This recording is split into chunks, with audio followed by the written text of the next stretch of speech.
Tātad par tēmu, NIS2 tēma visiem jau tā kā it kā nedaudz apnikusi liekas, ja? Bet tajā pašā laikā ir viena lieta, kāpēc es par to negribu pārtraukt runāt un kāpēc es arī to jums pastāstīšu, ja? Kāpēc šis te ir tomēr diezgan nozīmīgi, jo ir vairākas tādas maldīgi pieņēmumi organizācijām saistībā ar to NIS2 direktīvu un vispār kiberdrošību vispār kā tādu. Jā, pirmais, kas ir šeit, jā, zvans draugam, man te prasa atbilstību, uzraksti man pareizos papīrus un viss būs man viss kārtībā un kas. Diemžēl tā tas nestrādā, ja? Tas jūs nekādā veidā nepasargās. Tas jūs nekādā veidā nepasargās ne no atbilstības prasībām, ne no drīzāk arī šiem te ļaundariem, kas ir. Jo politika vai papīrs vai kaut kas tam līdzīgs, tas nav tas, kas jūs pasargā no uzbrukuma. No kiberuzbrukuma pasargā kaut kādi tehniski risinājumi komplektā ar ieviestām procedūrām, pareizām to pārvaldībai un nepārtrauktu šo risinājumu uzraudzību.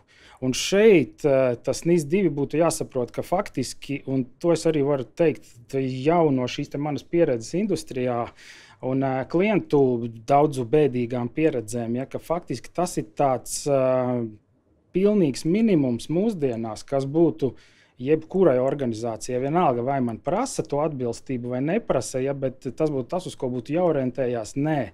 Vienalga, vai man viņu prasa vai neprasa, tas ir tas minimums, ko man vajag, ja es gribu izdzīvot tajā mūsdienu kibertelpā, kur ir visi šie noziegumi ir pilnībā monetizēti. Ja, tie ļaundari vairs nav tādi puiši hūdijos, ja, kas tur sēž tumsā kaut kur dzīvoklī ar čipšu pakām un kas.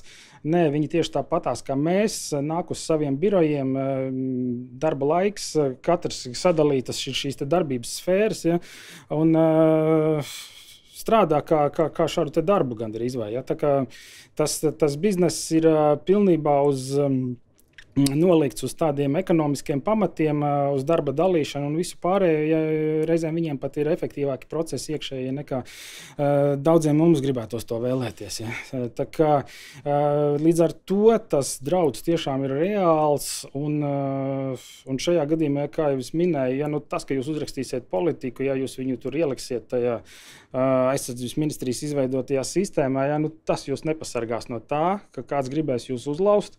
Un iespējams gan sodu pēc tam prasīs kāds maksāt no turienes, bet pirmkārt jums būs jāmaksā jau šiem te ļaundariem izpirkuma maksa, jo jūs nemācēsiet atjaunot sistēmas, ja nebūs šīs te procesi sakārtoti. Tas ir arī viens no tām lietām, es vēlāk minēšu par mūsu pieredzēm, ja? Bet te arī tā kā šis te piemērs, ja, kad lielākais draudz šobrīd mūsdienās faktiski ir šī te ļaunatūra, komercializētā ļaunatūra, kura ielien jūsu tīklā nemanot, sēž tur tik ilgi, kamēr viņi saprot, ka viņi varēs. Vai nozakti dati ir, vai šie te dati ir sašifrēti vai kas, bet pietiekoši droši, ka viņi dabūs šos izpirkumus. Ļoti reti jau vairs paļaujās uz to, ka es tikko sašifrēju datus, uzreiz prasu, ja, to pašu triviālāko variantu, ja, tur sataisīt kaut kādus backups, to jau daudz ir iemācījušies. Tāpēc šie ļaundari arī vairs nav tādi muļķi, viņi jums sašifrēs arī jau backupus kādu mēnesi, vai ieliks iekšā šī ļaunatūra būs backupos. Un tas ir viens no faktiski arī, ko es esmu saskāries, ja praktiski visās organizācijās prasot, jums ir kaut kādi atjaunošanas plāni, ja, jūs apskatāt kādus scenārijus. Man nav pieejams serveris, es atjaunošu no backupa, vai kāds ir apskatījis scenāriju, kad jūs nezināt, kurš no tiem jūsu backupiem ir drošs, no kur jūs varat atjaunot. Faktiski neviens nevar atbildēt uz šo jautājumu. Un līdz ar to var būt kāda situācija, ja mēs baigi priecīgi atjaunojām, izdevās, pēc nedēļas iestājās tieši tas pats risks. Jo tajās rezerves kopijās jau ir iekšā šī ļaunatūra. Un ja mēs nespējam šo te novērst atkārtotu, tas nozīmē, ka mums jāiet atpakaļ, un jo tālāk mēs ejam atpakaļ, jo vairāk mums manuāla darba datu atjaunošanai. Līdz kaut kādā brīdī saprotu, ka vienīgā izēja ir faktiski samaksāt šiem ļaundariem. Līdz ar to maksāt par politikām kādam, kas jūs tās uzrakstīs jūsu vietā, ir visbezjēdzīgākā naudas izmešana. Visbezjēdzīgākā naudas izmešana, ja kādu vien ir iespējams darīt, ja tāpēc, kā jau te minēts, arī datus, ja šobrīd jau datus viņi vairs ne tikai šifrē, bet arī nozog faktiski visos gadījumos, ja tas ir tehniski iespējams. Tikai tad, ja viņiem tehniski tas nav iespējams, ja bet dati tiek nospērti, saglabāti pie viņiem, un tajā brīdī, ka jūs pasakāt, nē, mēs nemaksāsim, mums ir rezerves kopija, tad jums atnāk pāris faili, labi, mēs pārdosim šo informāciju vai nopublicēsim. Īsti vairs pat variantu nav. Jo ir bijuši klienti, kas atnāk, saka, ko man iesākt? Jā, skatāmies rezerves kopijas. Jā, bet ar rezerves kopijām ir tā, ka tur pamainījās administrators, it kā tām kopijām vajadzēja būt, bet tagad konstatējām, ka 9 mēneši ir jaunākā. Ko darīt, ja? Klients beigās mums auditi nenopirka, tāpēc es nezinu iznākumu, bet ar diezgan lielu varbūtību viņiem nācās samaksāt. Bet tas bija pat neliels klients, kuram prasīja tikai 5000 eiro bitkoinos. Tā kā interesē šiem noziedzniekiem arī nelielas kompānijas, tas nav tā, ka tikai kaut kādas lielas valsts iestādes vai kas, ja, viņiem pilnīgi vienalga ir šīs lietas. Ko viņi var uzlaust, viņi darīsies. Tā. Es esmu kaut kur ne tur nospiedis.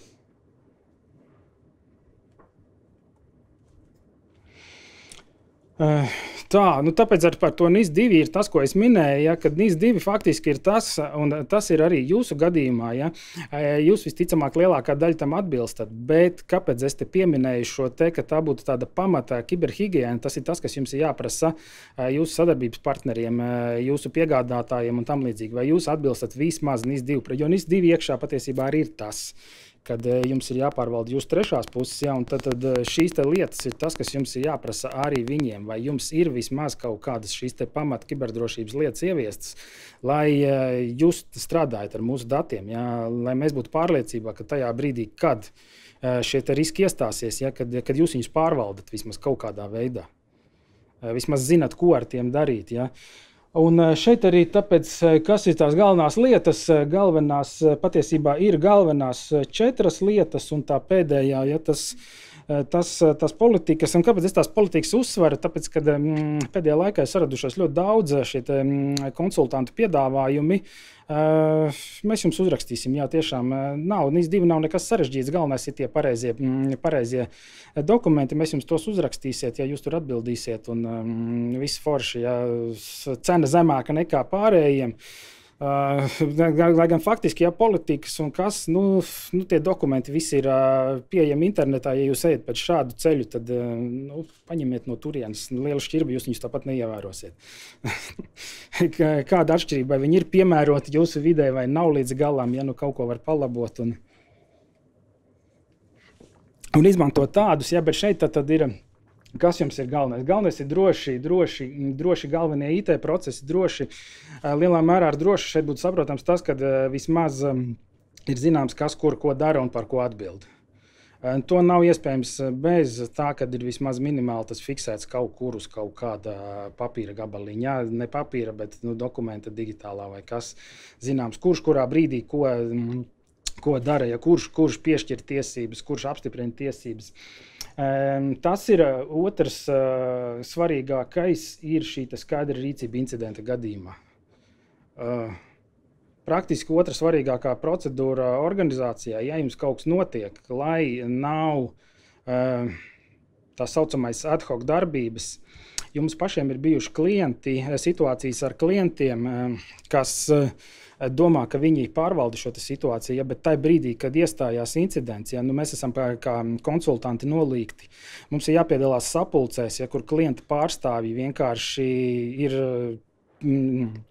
maksimālā stresā, viņi lamājās viens uz otru, viņi nesaprot, kurš par ko atbild, ja šīs te atbildības, kāds ir, visi ir gatavi uzņemties, ja, bet neviens nezin, kuram tad īsti ir šīs te lietas jādara, jo visi saprot, ka to biznesu vajag atjaunot tajā brīdī, ja, kad ir šis te incidents noticis. Bet tas viss rada papildus stresu, papildus haosu. Un visu pārējo nekādīgi nepātrina šīs te darbības, neatvieglo šīs te darbības. Tā kā šis te incidentu vadības procedūra kaut kāda minimāla, vismaz tādā veidā, izpratnes veidā, kurš kuram par ko paziņo, ja šis te incidents ir iestājies, un kurš ir tas, kas organizē lēmumu pieņemšanas vai grupas vismaz, kuras ir gatavas pieņemt lēmumus. Ja, tas ir tas minimums, kas mūsdienās ir nepieciešams. Jā, protams, jums nav perfekta kiberdrošība, bet, ja jums ir perfekta kiberdrošība, tad jums šis incidentu vadības process tāpat tās ir. Un tad ir tie galvenie risku avoti. Galvenie risku avoti faktiski, jā, ir šīs drošas gala iekārtas, ir tas, ko es gribu uzsvērt. Arī ļoti bieži, ja mēs koncentrējamies uz tā, ka mums tos tīklus vajag pasargāt, ja tos ugunsmūrus uzlikt visus pareizus un vispārēji, un tad jau kaut kādā veidā mēs tur sēdēsim, mēs tā visi pasargāti, bet darbinieki šodien pārvietojās ar saviem datoriem, daļa strādā vispār no mājām vai no kurienes, un tieši šīs te gala iekārtas ir tas lielākais riska avots, un faktiski ieguldījums gala iekārtā ir tas, kas naudiskā vērtībā, ja saka, tas, kas dod vislielāko atdevi pret risku mazināšanu mūsdienās. Jo lielākā daļa šo te ļaunatūru vai kas ielien caur tiem lietotājiem. Ja tas lietotājs tur uzklikšķina, ja, uzstāž strunta, bet viņam būs uz viņa datora, no kur viņš to izdarīs, ja būs pietiekoši labs tas tie saucamie EDR, XDR vai kas šie te risinājumi, tie apturēs ļoti daudz no šiem te uzbrukumiem. Protams, es šeit nerunāju par tiem speciāli mērķētajiem, tā saucamajiem zero day vai kas, bet arī pat faktiski diezgan labas tās XDR sistēmas, viņas jau šo te uzvedību skatās, ja, un arī par šādas te veida lietas var apturēt. Es kā piemēru varu pastāstīt, ja mūsu ielaušanās testētājs viens veica eksperimentu.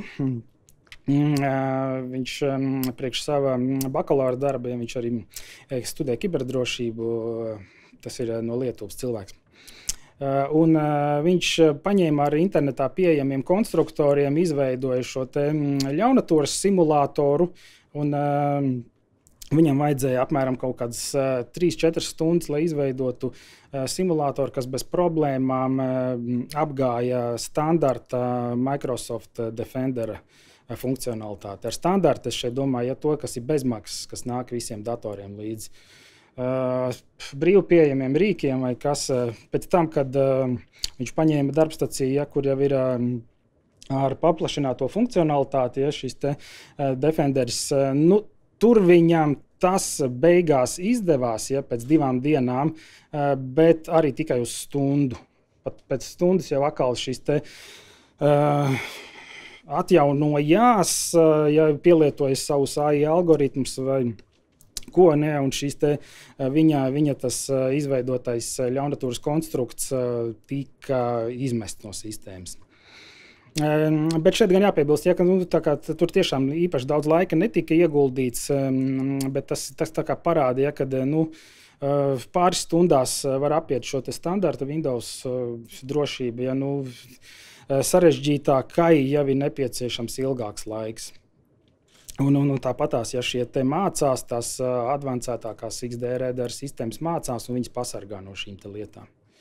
Tā kā tas, un droši attālinātie pieslēgumi, faktiski te ir domāti ne tikai VPN, bet te ir domāti arī jebkuri jūsu servisi, kas ir internetā, uz tiem skatās, un šeit jums jāatcerās arī viena lieta, ko ļoti bieži aizmirst, pasūtot šos te ielaušanās testus vai kas, tā kā mēs veicam ielaušanās testu, ja tas ir noteikts laika nogrieznītis, parasti. Tas ir 2-4 nedēļas, ja šajā laikā mēs testējam. Ja jūs esat tam adminam pateikuši, jūs mūs te tagad lauzīs, ja, viņš tur uzliks tos pāčus kritiskākos un viss ir kārtībā. Visi baigi forši uztais testu, jā, nav problēmu, aizmirstam par to sistēmu. Šie ļaundari izmanto vienkārši monitoringa sistēmas, arī komerciālas monitoringa sistēmas, kas ir internetā pieejamas vai nu paštaisītas, pašu organizētas sistēmas. Nu, kaut vai tāds pats šodien varbūt kāds ir dzirdējis. Ja? Viņi vienkārši seko līdz tai jūsu sistēmai nepārtraukti.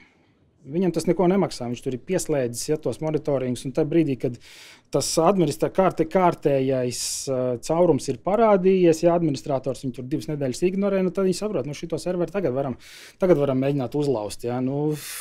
Protams, pentestā rezultāts bija foršs, ja? Pēc tam jūs atkal salauza. Kāpēc? Tāpēc, ka nav šis process. Līdz ar to, ja šie attālinātie visi, kas uz internetu ir ekspozētie serveri, ja? Tiem arī ir jāpievērš tāda īpaša uzmanība.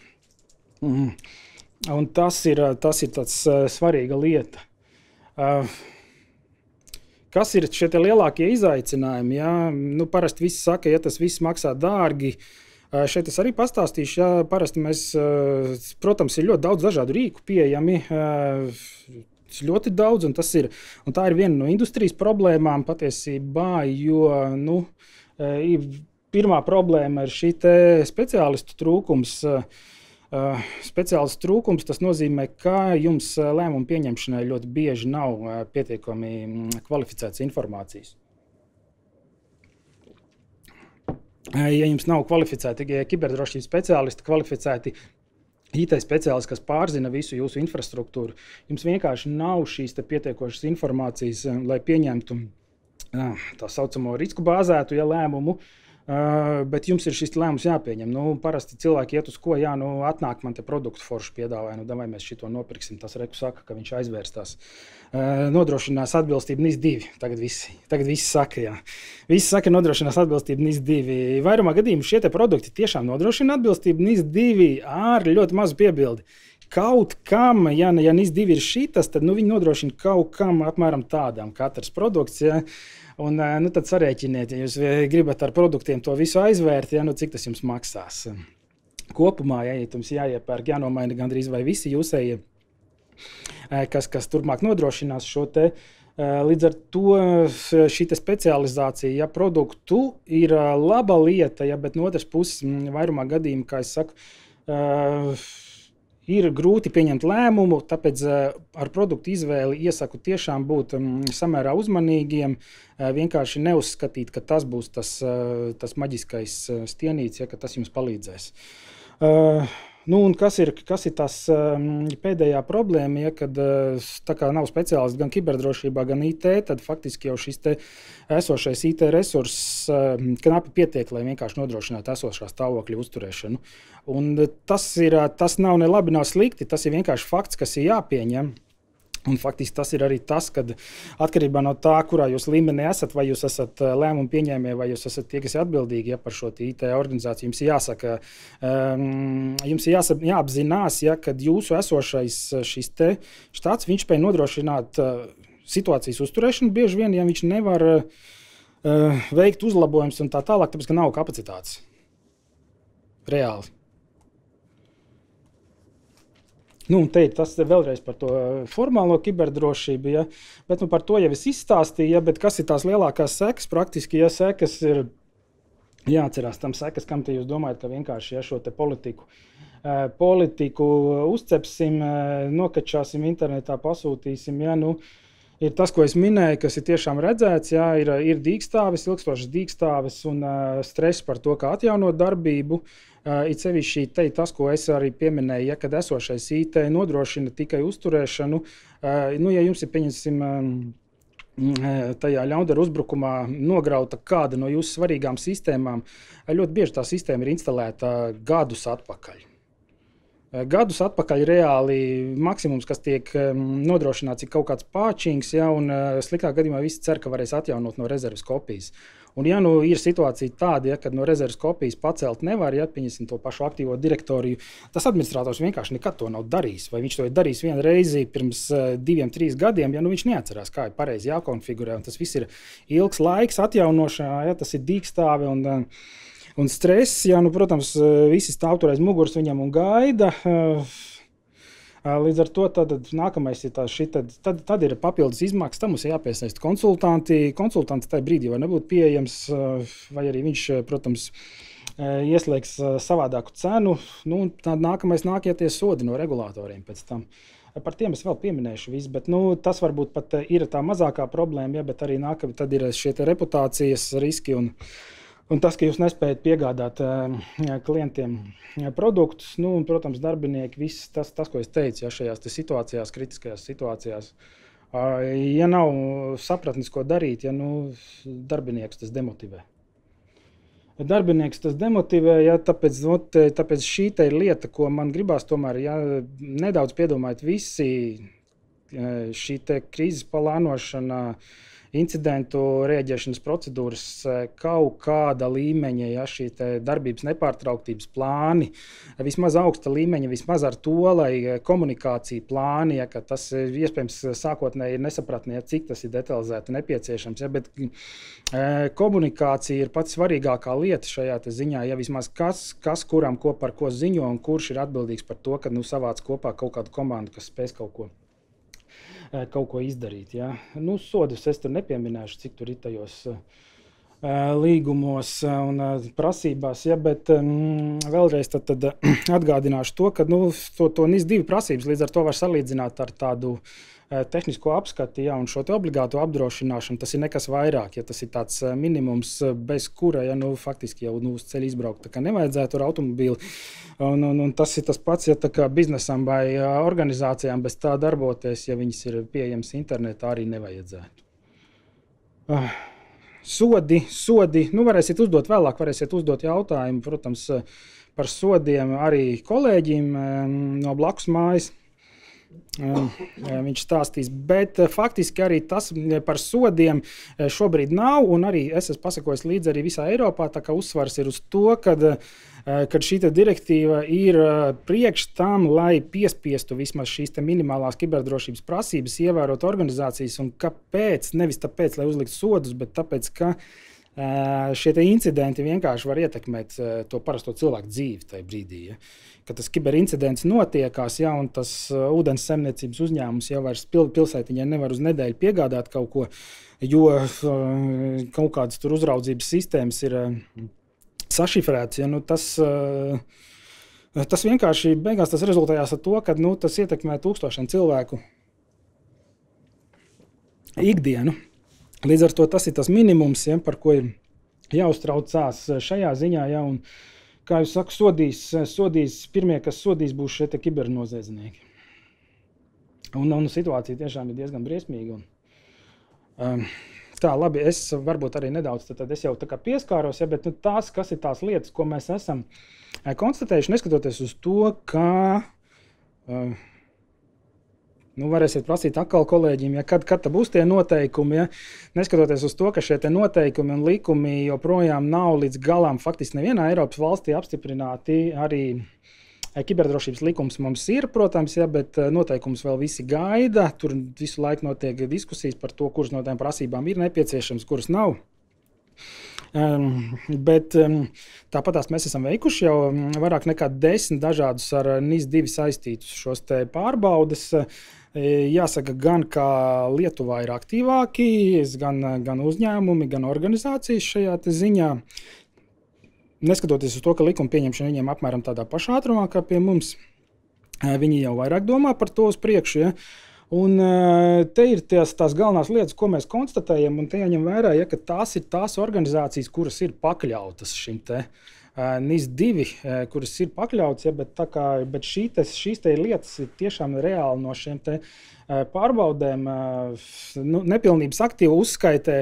Atsevišķos gadījumos tas ir maigi teikts, vienkārši ir situācijas, kad aktīvu uzskaits nav kā sugas, vienkārši, ir, protams, pamatlīdzekļu uzskaita, ja, kā tāda, bet neviens nespēja viņu samapot ar kaut kādiem konkrētiem serveriem, licencēm un tā tālāk, ja, un versiju kontrolas un vispārējais, ja, tas ir ļoti bieži ir ļoti zemā līmenī, sevišķi, ja atbildība par to visbiežāk ir īsti pat neviens nesaprot, ja pamatlīdzeklis viņš tur ir iereģistrēts, tad par to uzskat, kad ir atbildīga kaut kāda grāmatvedība, ja IT, tur kaut kādas licences uzskaita, reizēm uzskaita, ja, bet pat nesaprot, ko uzskaita. Tā kā šī aktīva uzskaita ir tiešām ļoti daudzām organizācijām problēma, Un es pateikšu, kāpēc tā ir problēma. Ļoti bieži mēģina cilvēki apieties ar kaut kādiem Exceliem vai kas. Mūsdienās ar to ir bišķi pa maz, un ar to ir vienkārši grūti uzturēt aktuālu to situāciju.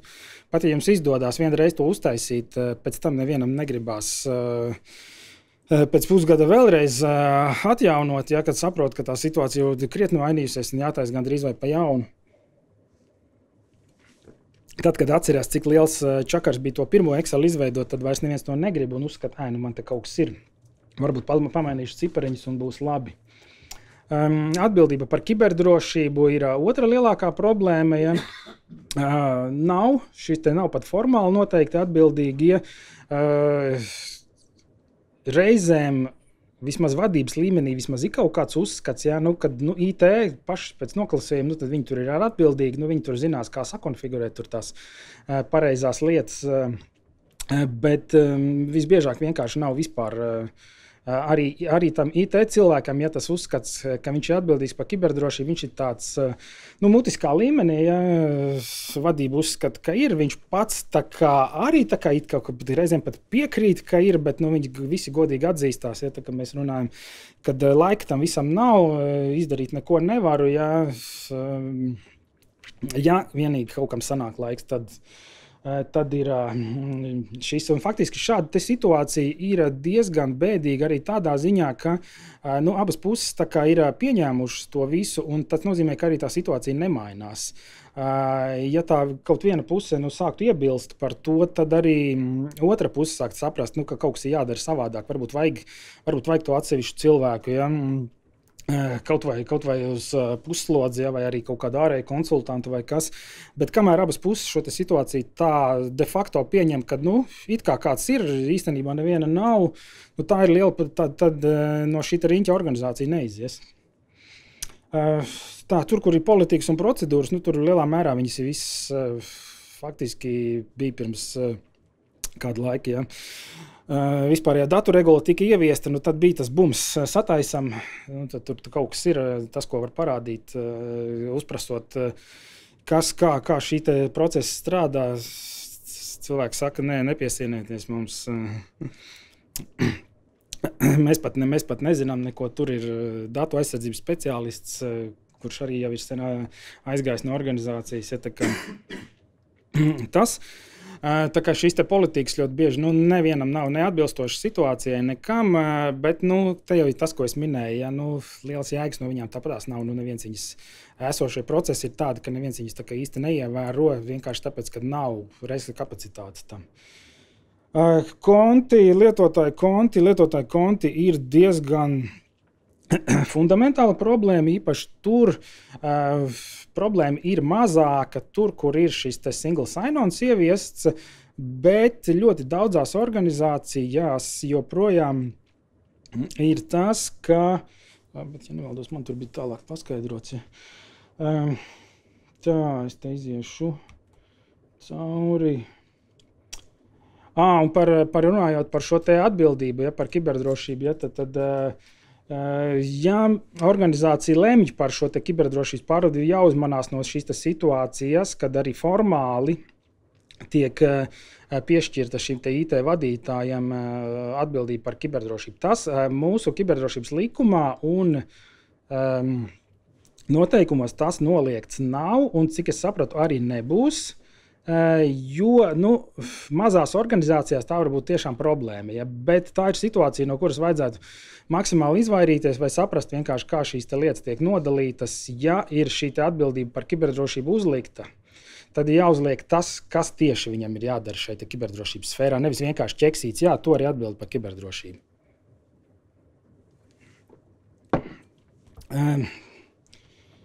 Tad un jāformalizē šīs lietas, ja, un kas ir galvenais, ir šī kontrole. Tas ir arī manas kā auditora pieredzes, var teikt, kad nestrādā, faktiski degradējās jebkuras procedūras, ja nav regulāras kontroles. Regulārs reizi 2 gados ir pats retākais, ja kad atnāk kāds un pārbauda, kā jūs tās procedūras tur ievērojat. Ja zina, ka neviens nenāks, tad tas viss beidzās. Tā, tad mēs nonācām atpakaļ pie šiem te politikām. Kā jūs minēju, formālas netiek izmantotas. Reizēm formāli ir tā, ka tas, ko jūs minēju, kad IT atbild par visu un kiberdrošība neatbild, un kas šeit ir tas svarīgais punkts, saprast, ja jūs esat tas IT cilvēks, kuram nav resursu, sakiet vienkārši skaidri un gaiši pasakiet, jā, jūs varat uzskatīt, ka es formāli atbildu par kiberdrošību, bet man tam vienkārši šobrīd nav laika. Lai vismaz šeit ir kas, šeit ir šī vadības informēšana par riskiem. Ja jūs esat vadības pusē, saprotiet, ka NIS2 sodīs vadību vispirms, jā, protams, pēc tam viņi tur var tas, bet faktiski NIS2 nav paredzēts sodīt, ja to IT administratoru nekādā veidā par to, ka tur nav kaut kas ieviests.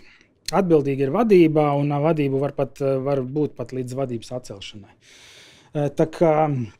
Tā kā šī iesaiste ir ļoti svarīga, jā, un te atkal šis te, jā. Bieži vien administrators būs arī atbildīgais par kiberdrošību, tad viņš Ja viņš būs formāli atbildīgs par kiberdrošību, arī ja viņš būs kiberdrošības pārvaldnieks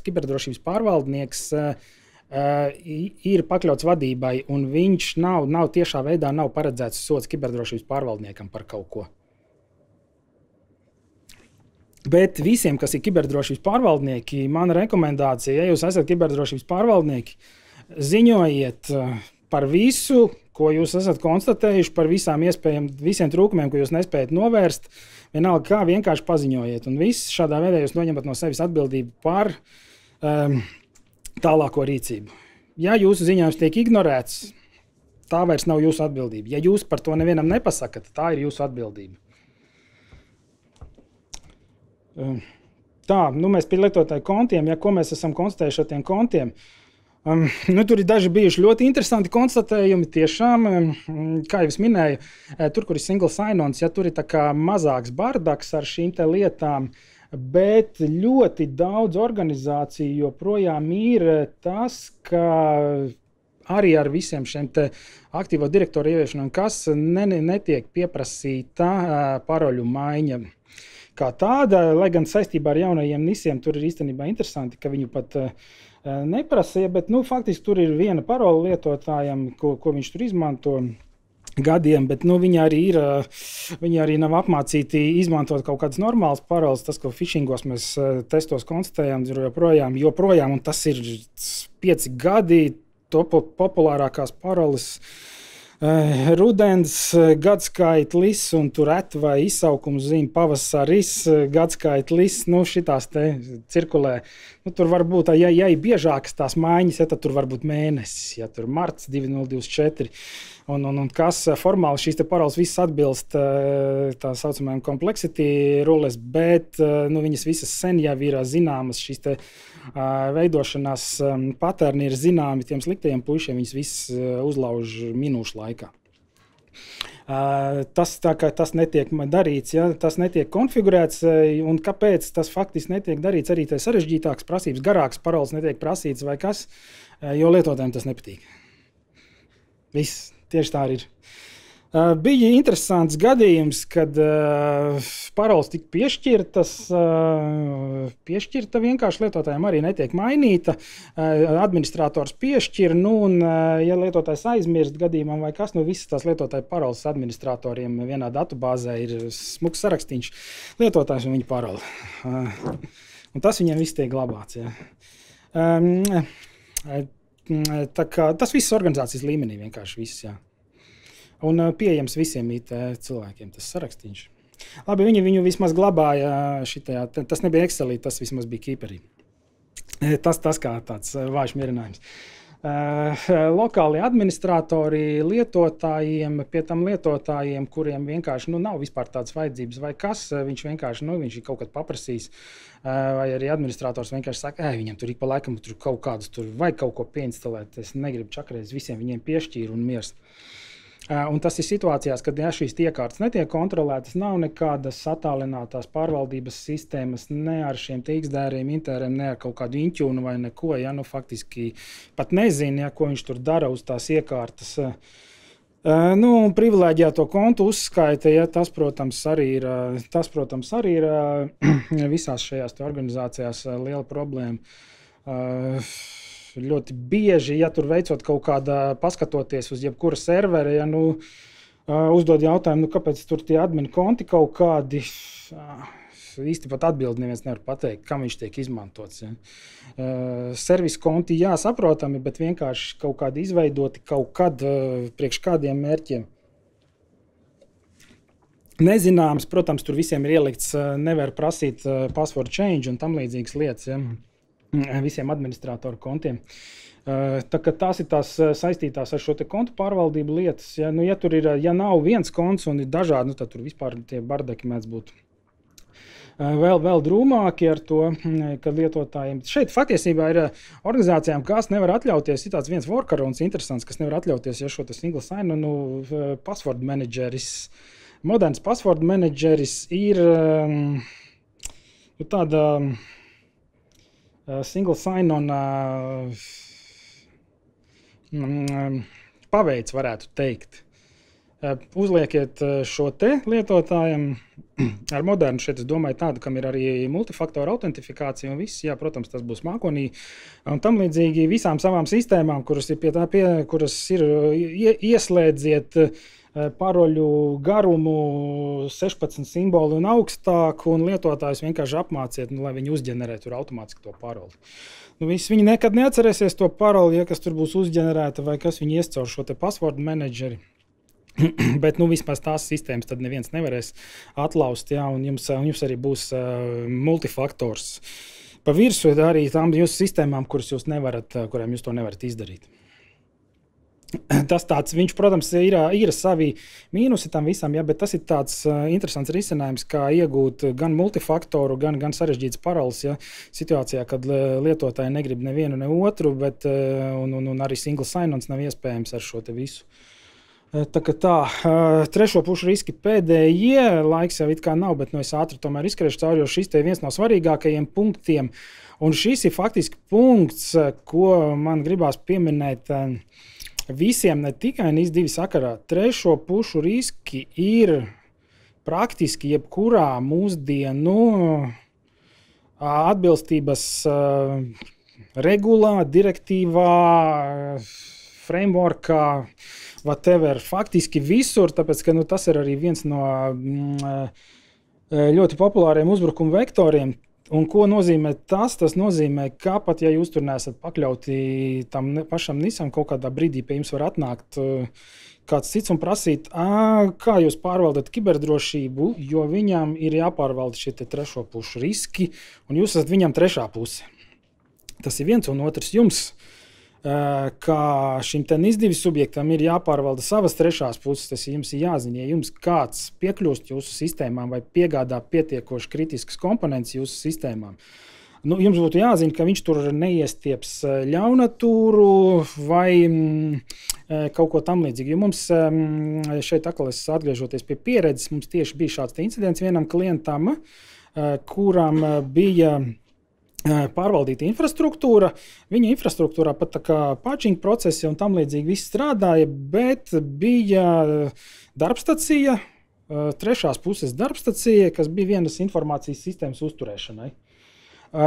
Un tā darbstacija, tā kā pats dators fiziski piederēja šai te kompānijai, bet trešā puse bija tie, kas tur instalēja visu programmu un kas. Viņi tā kā nebija līdz galam, neviens par to darbstaciju nebija atbildīgs, un faktiski viņa tur netika neapdeitota nekas, jo nevienam tas īsti neinteresēja. Un ļaunatūra ielīdza caur šo te, un beigās nošifrēja serverus un visu ko, un problēmas bija diezgan nopietnas, ja, bet šī te caur šo te trešās puses darbstaciju viņi dabūja iekšā, ja, savā tīklā šo te šifrēšanas vīrusu tikai tāpēc, ka nebija skaidras atbildības par šo te. Un tas ir faktiski gandrīz vienmēr arī šajos auditos konstatēts, ka ļoti reti organizācijām ir skaidra pieeja šim trešo pušu pārvaldībai. Kur ir problēma? Problēma tā, ka ļoti bieži tās ir ilgstoši sadarbības partneri.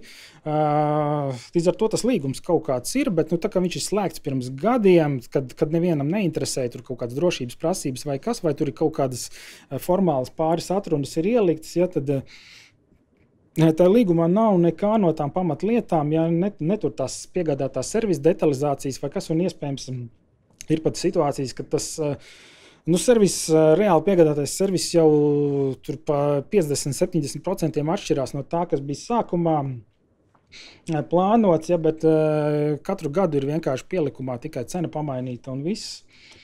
Ja tās drošības prasības, pat ja tur kaut kādas ir, tad neviens nekontrolē, vai viņas tur ir, vai kāds viņas ievieš, ja? Un šeit tās dīvainās lietas ir tās, ja kad ir tajā brīdī, kad ir pieejas trešajām pusēm, un tad, kad ir konti trešajām pusēm, ja kaut kādās sistēmās, ja vai šīs darbstacijas trešo pušu organizāciju vidēs, tad tiešām faktiski vienmēr auditā, kad uzdod jautājumu, kurš atbild par šo iekārtu, šo programmatūru vai kas, neviens nevar atbildēt uz šiem jautājumiem.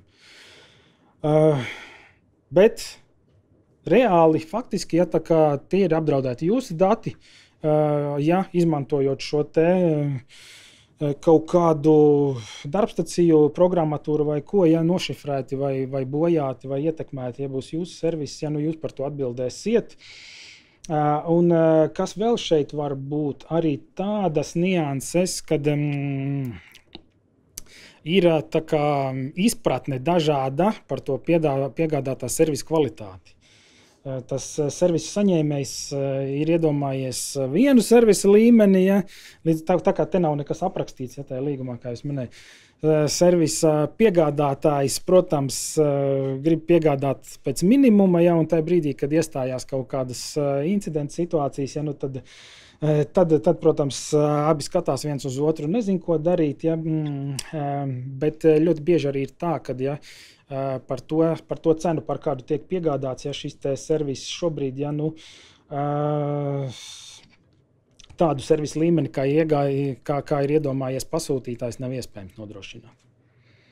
Tā kā tajā brīdī, kad sākās sarunas, ja, tad tas sāk kļūt par problēmu abām pusēm. Tad pats šis ir mans arī pēdējais slaids faktiski, un te ir tas, ko es... Tad kopsavilkums par to, ko es minēju, ja, tehniskie rīki ir tikai tad, ja jūs konkrēti zināt tiešām, ka tas jums palīdzēs, bet ja jums ir nepieciešams vienkārši, ja jūs tagad saprotat, ka jums nav NIS2 atbilstības, jūs nezināt, ko iesākt, un jums domājat, ka tagad davai ātri nopirkšu pāris sistēmas un viss būs, šis ir tas, ko nevajag darīt tiešām. Jo te ir vēl viena lieta, ko mēs vēl esam, ko es gribu pieminēt, ko mēs esam konstatējuši arī šeit pārbaudēs, ir klientiem šeit rīki. Ir reizēm pat pietiekami advancēti šeit rīki, bet ir tas, ko es minēju pašā sākumā, nav IT kapacitātes viņu pilnvērtīgai ieviešanai un uzturēšanai. Līdz ar to rīks ir nopirkts. Konkrētam klientam bija piemērs, ja viņam bija antivīrus nopirkts ar pilno XDR, EDR funkcionalitāti, bet tas viss neviens nebija ielogojies tajā vadības platformā un nebija ieslēdzis visas šīs funkcijas. Ja. Viņi domāja, ka mēs uzliekam, ka tur ir automātiski šī visa funkcionalitāte, viss darbosies, ja, bet tie ir jau centralizēti pārvaldām, ja tur, diemžēl, pēc noklusējuma ļoti daudz kas nedarbojās. Un tas nebija izdarīts, jā, tad pēc tam, un viņi pat nezināja, kā to darīt, tad tagad viņi, pēc mūsu ieteikumā, tagad viņi pa 2 cilvēki dienā pieslēdz tos darbiniekus, jo, darīšot tomēr paši. Pa 2 cilvēki dienā tur organizācijā ir kaut kādi ap 300, jā, šo te darbinieku. Tā kā 3 mēnešiem apmēram viņiem ir projekts pieslēgt visus kārtīgam šim XDR-am. Ja, tā kā reizēm jums pat nevajag pirkt šo, jums jau ir varbūt, ka tās jau nodrošina esošā funkcionalitāte, esošie risinājumi, vienkārši viņus vajag pareizi sakonfigurēt. Kas mums šeit ir? Ja, tad faktiski tas, ka būtu jāveic šis situācijas novērtējums, lai jums kāds vismaz, ja jums atnāk tas konsultants, paprasiet viņam, nevis man vajag to, bet jūsu politikas ok, ja, bet situācijas realistisku situācijas novērtējumu, kur tiešām man ir šie caurumi, un tikai pēc tam mēs runājam kaut ko tālāk. Un, protams, atbildīgais organizācijas iekšienē, bet atbildīgais šajā gadījumā, ja jūs jau apzināties, ka šī atbilstība nav vai atbilstības trūkums ir pietiekoši liels, ja šim atbildīgam ir jābūt resursam, vismaz tādā ziņā, ka laika resurss. Jo viņam būs jāvelta gan laiks, gan kaut kādi citi resursi tuvākos mēnešos šī projekta ieviešanai. Tikai pēc tam, tad veidojam darba plānu un tikai pēc tam sākam plānot to, ko mums tur vajag, ko mums vajag nopirkt, kādas sistēmas un ko. Nesākam ar to, ka mēs tagad ar dažādiem iepirkt. Tā būs vienkārši, tas ir tas, ko es saku, kā mēs redzējām. Ļoti bieži ir nopirktas šīs lietas, bet viņas nepalīdz drošībai. Tas ir vienkārši tā būs izmesta nauda, bezjēdzīgi iztērēt līdzekļi.